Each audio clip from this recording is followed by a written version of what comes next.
Hi everyone, this is the continuation of the lecture series sa ating power flow and losses in DC generator. So ngayon, sasagutan natin yung apat na problems involving power flow and efficiency sa ating generator.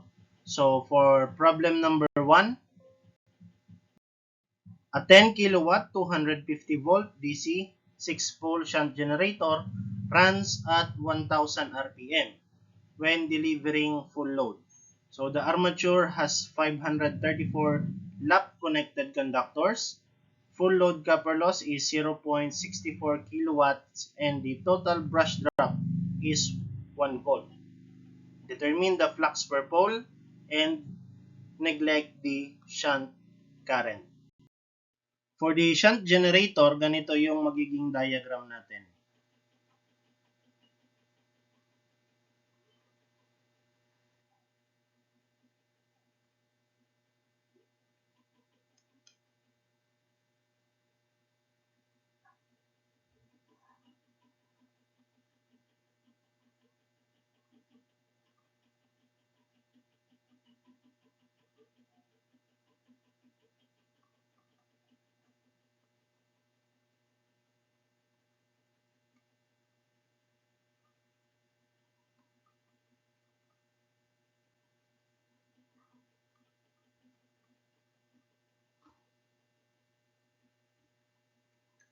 Since sabi sa problem, the shunt field current is negligible, so there is no shunt field copper loss, and therefore the copper loss occurs only at the armature.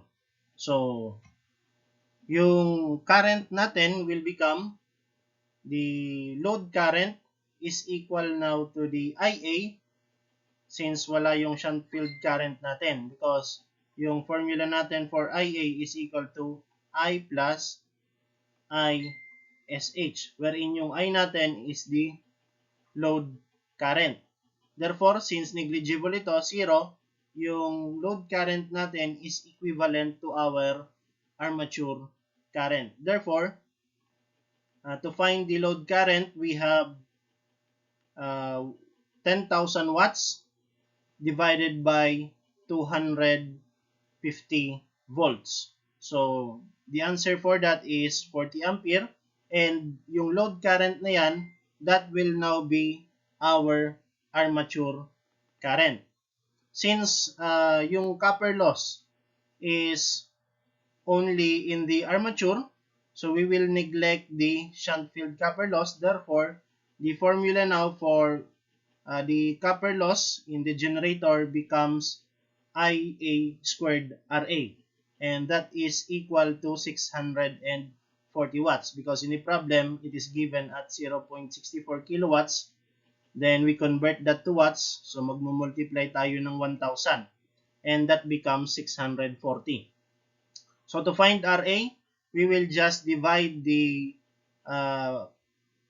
copper loss by the square of the armature current. So we have 640 watts divided by the square of current which is 40 ampere.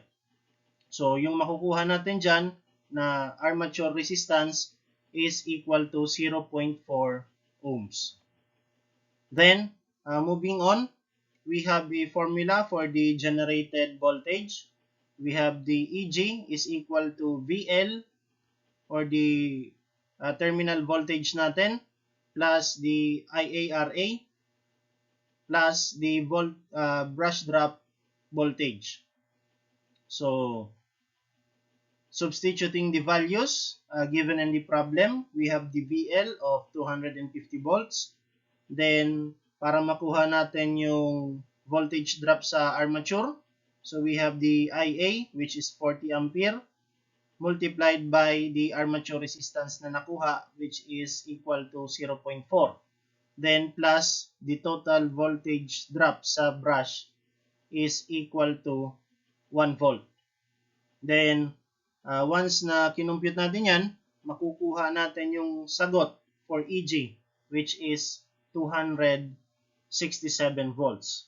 Then we have the general equation for the voltage developed in the armature or in the generator, so it is equivalent to PZN flux over 60A, wherein yung P natin is the number of poles ng generator, yung Z is the number of armature conductors, and yung N is the speed of rotation ng ating armature. Then flux is the useful flux per pole. Tapos yung A natin is the equivalent sa ating MP. Since it is lap wound, so yung A natin will be equivalent to MP. And yung M natin is yung multiplicity ng lap winding natin. Since hindi given sa problem, so the multiplicity will be assumed equal to 1. So, once na we substitute the values, yung goal natin dito is to get the flux.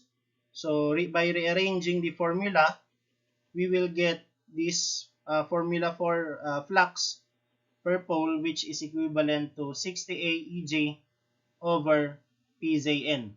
Then, we plug in the values. So, 60 times A. Sabi ko kanina, yung A is equal to MP. That's why we have here 1 for M and 6 for P. Then, EJ is 267 volts.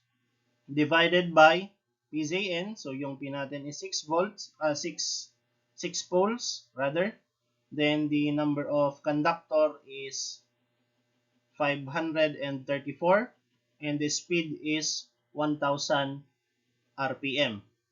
So we will arrive at the value of the flux per pole, which is 0.3 Weber, or when we convert that to milliweber, it is 30 milliweber. So this is now our answer for problem number 1. For sample problem number 2, a shunt generator delivers 195 ampere at a terminal voltage of 250 volts. So the armature resistance and the shunt field resistance are 0.02 and 50 ohms respectively. Then the iron and friction losses are equal to 950 watts. Then find the following. Una is the EMF generated. The next one is the copper losses. Pangatlo is the output of the prime motor. And pangapat, yung tatlong efficiencies ng ating DC generator, which is the commercial, mechanical, and electrical efficiency. So for the solution, we have here the formula for shunt field current. Ito yung uunahin natin na makuha. Kasi kailangan natin ito in order for us to get the value of IA. So for ISH, or the shunt field current, so that is equal to the terminal voltage or the load voltage divided by the shunt field resistance. So given naman sa problem, yung load voltage natin is equal to the terminal voltage, which is 250 volts. So, i-substitute lang natin sa formula. Divided by the shunt field resistance, which is equal to 50 ohms. So, we have 250 divided by 50. We will get 5 ampere of shunt field current. And in order to get the armature current, kailangan natin i-add yung nakuha nating shunt field current doon sa ating load current. Then, yung load current natin is equivalent to 195 ampere plus yung shunt field current natin, which is equal to 5 ampere. Then, once we get the sum, it will be equal to 200 ampere. Then, next step is to get the generated voltage sa ating generator. So, it is just equal to our load voltage or terminal voltage plus the voltage drop in the armature plus the voltage drop doon sa brushes. Since sa problem, hindi given yung voltage drop sa brush, we will assume that the brush contact drop is equal to 0. Then moving on, so we substitute the values for VL, which is equal to 50 volts, plus yung IA na nakuha is 200 ampere, then multiply yan by 0.02 ohms, which is the value for armature resistance. Then 200 times 0.02 is equal to 4 volts. Then 4 volts plus 250 volts, our EG is now 254 volts. So ito yung generated voltage natin doon sa ating generator. Then the copper losses, so we have the formula for the copper loss.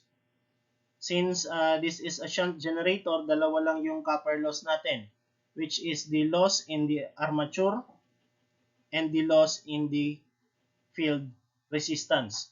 So for the armature, the formula is I squared IA squared RA. Then for the shunt field resistance, we have the formula of the load voltage times the shunt field current. Then we substitute the values. For IA, we have 200 ampere. Then for RA, 0.02 ohms. Then for VL, we have 250 volts. Then for the shunt field current, we have 5 ampere. Then when we compute the value of the copper loss dito sa shunt generator, we will arrive at this value of 2050 watts. And this is our answer for B, which is the copper loss. Then for letter C, the output of the prime motor. So the output of the prime motor is equal to the input sa ating generator. So it is equal to the output sa output ng ating DC generator plus the total losses. So for the output ng ating generator, we have 250 and 195 ampere. So 250 volts times 195 ampere. So plus yung losses natin na nakuha na copper loss, which is 2050 watts, plus yung ating friction losses and iron loss. So yung pinagsamang iron loss and friction loss, which is equal sa 950 watts.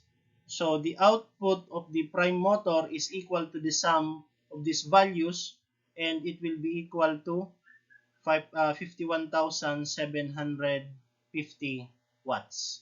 So yan yung output ng ating prime motor or prime mover. Then for the last question, the efficiencies. For the electrical efficiency, meron tayong formula ng output power ng ating generator divided by the power generated in the armature. So for the output power, we have 250 volts multiplied by 195 ampere divided by the EG, which is equal to 254 volts, then multiplied by IA, that is equal to 200 ampere. Then, if we want to convert the value into a percentage, so we will multiply by 100%. So, and once computed, ito yung lalabas na value for NE or electrical efficiency for this particular problem, 95.96%. Then for the mechanical efficiency, it is the input, the power developed in the armature of the generator divided by the input power.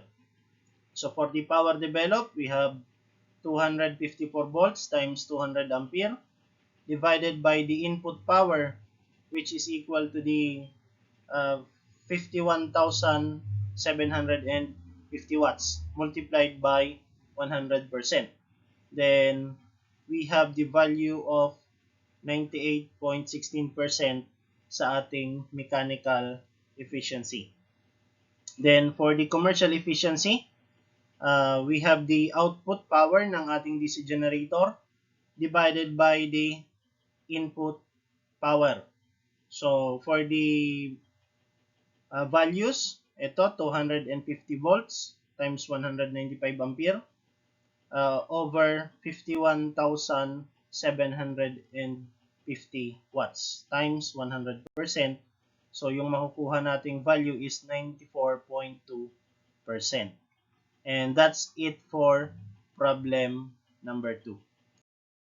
For sample problem number 3, a long shunt dynamo running at 1000 RPM supplies 22 kilowatts at a terminal voltage of 220 volts. The resistance of the armature, the shunt field, and the series field are 0.05, 110, and 0.06 ohms, respectively. So the overall efficiency at the above load is equal to 88%. Find the copper losses and the iron and friction losses. So for the solution, we solve first for the value of the load current. So yung load current natin is equal to the output power ng ating DC generator divided by the terminal voltage.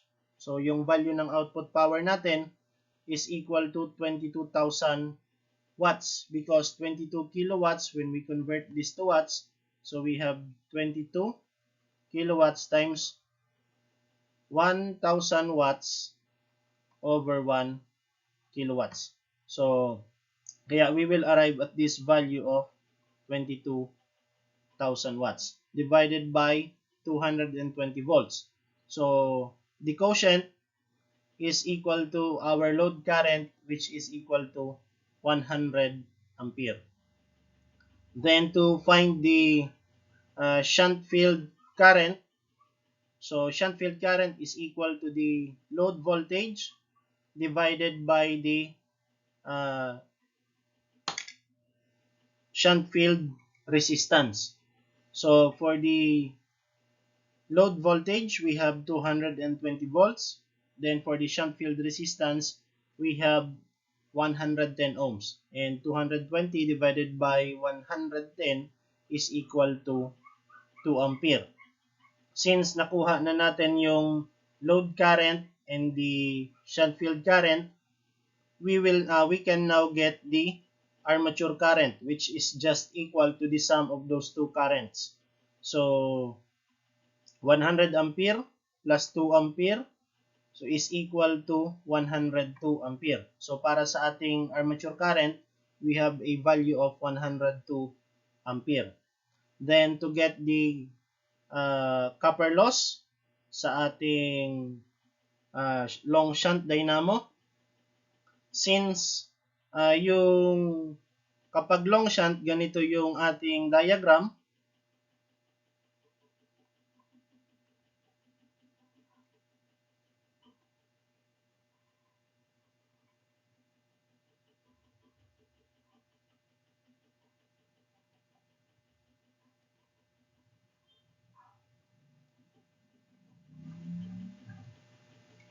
So we have the RSE and we have the RA, we have the RSH.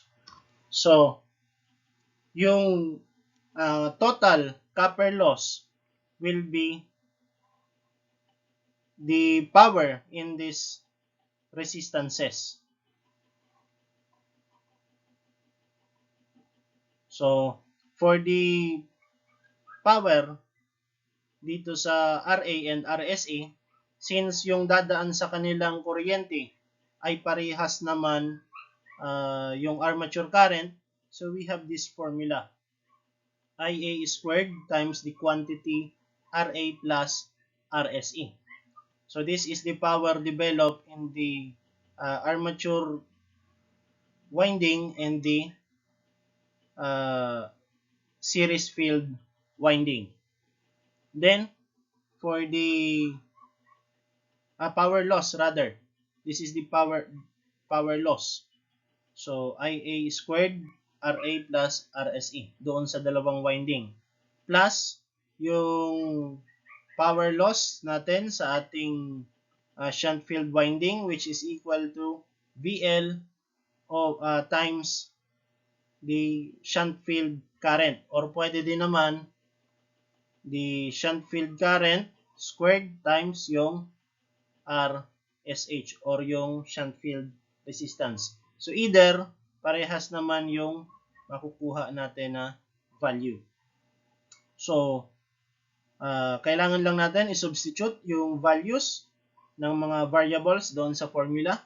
So we have the total copper loss, which is equal to the square of the armature current, which is 102 ampere, times 0.05 ohms for the value of the armature resistance and 0.06 ohms for the value of series field resistance, plus yung load voltage natin of 220 volts multiplied by 2 ampere of shunt field current.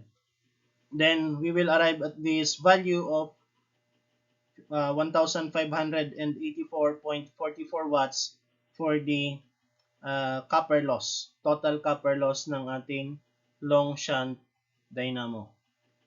Then for the iron and friction losses, so we solved first the commercial efficiency, which is the input power or the output power divided by the input power.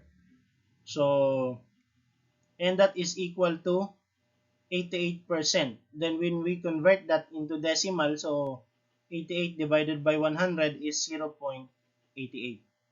Then para makuha natin yung input power, so we just divide the power output by the overall efficiency. So that is 22,000 watts divided by 0.88, and that is equal to 25,000 watts. Now, since yung power input natin is the sum of the output power and the losses, so we have P in is equal to P out plus P losses. So we will have this formula para makuha natin yung iron loss and friction loss.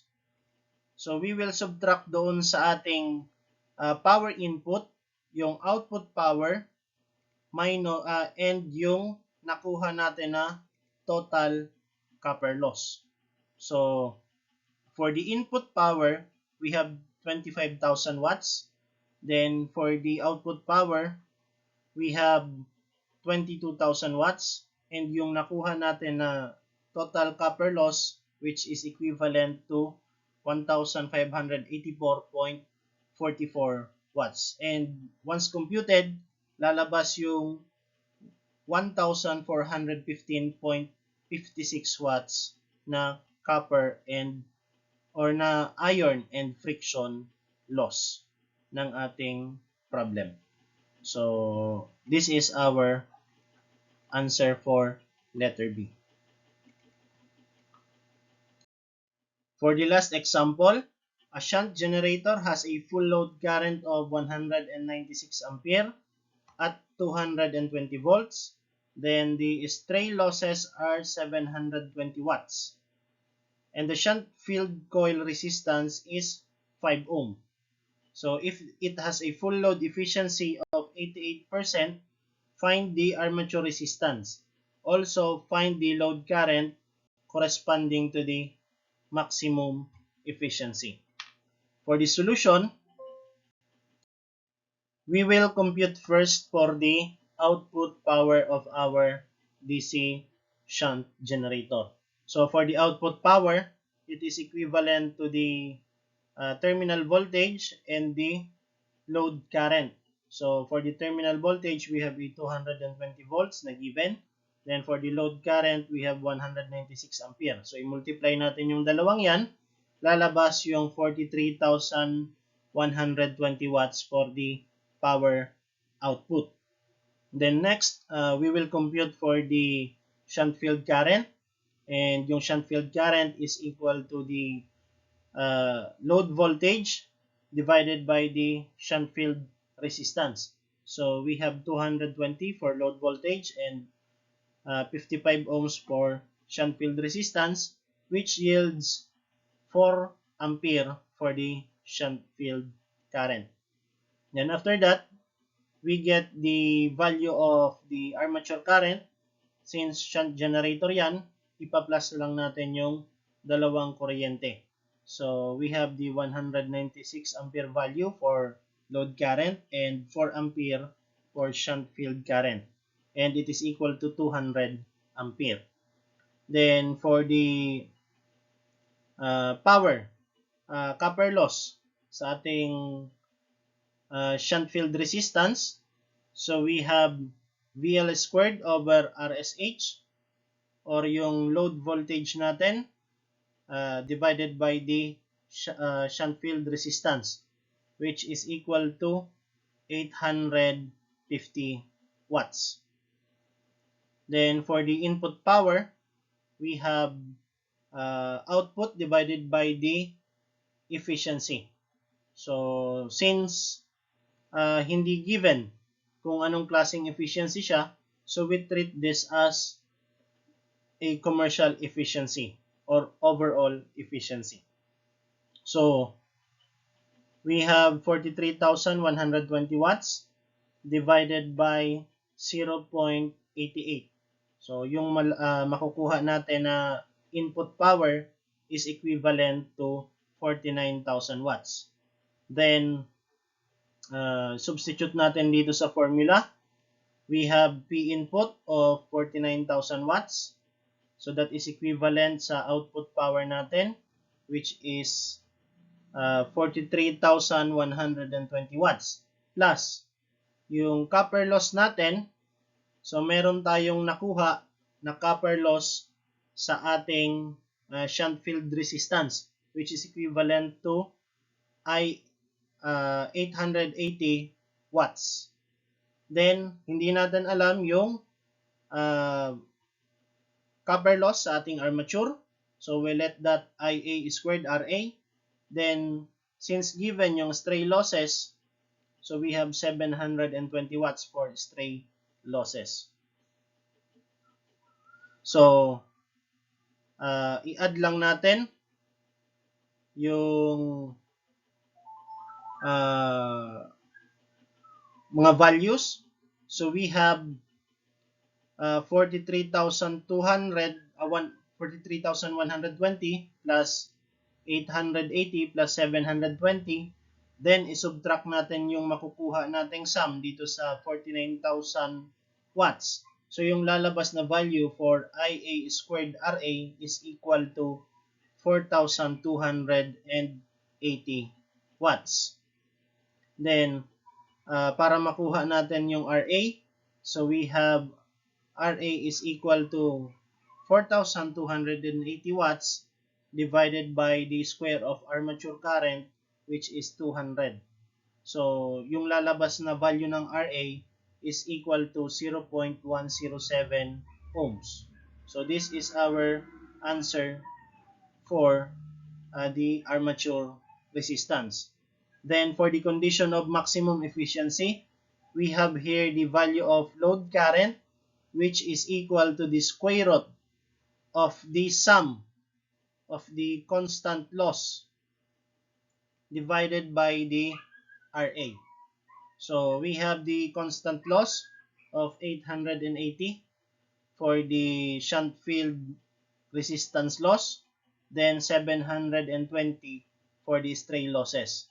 So once we get the square root of the quantity, we will arrive at the value of load current, which is equal to 122.28 ampere.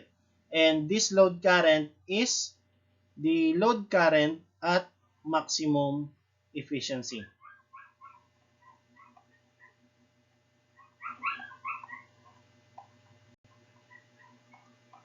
So load current at maximum efficiency. And that's it for the discussion. Thank you very much and good day.